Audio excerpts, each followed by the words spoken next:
खडकवासला पर्यटन स्थळ आहे ते.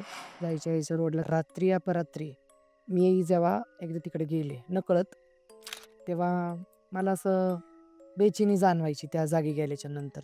आणि तिथं मी येता जाताना बघायची की बाबा स्मशान कॅनल रोडच्या तिकडनं. तर लहानपणी जेव्हा मी तिथं एकदा आजारी पडले होते, तर एका महिलेकडे नेलं गेलं मला देवाचं बघायला म्हणून. ह्या अशा मुलाला तिथं बाहेरचं झालेलं आहे. ते म्हणाले की त्या जागी ते आहे.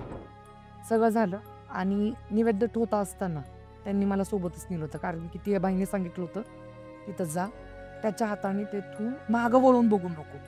सगळं आम्ही जे काय असतं ते आमच्याप्रमाणे ते ठेवलं. हात जोडून त्यांनी प्रार्थना केली. कुणाला केली, काय केली हे त्या बाईलाच माहिती होतं त्यांना. माझ्या नकळत मला ते झालतं. मागं वळून बघू नका, कदाचित ते तुमच्या पाठीमागं असू देखील. असं आम्ही पाठीमागं वळलो. तिथून जोराजोरात असा नाही का आवाज, मी घेऊन जाणार आहे, मला न्यायचंय आणि मला पाहिजे नाही ती व्यक्ती.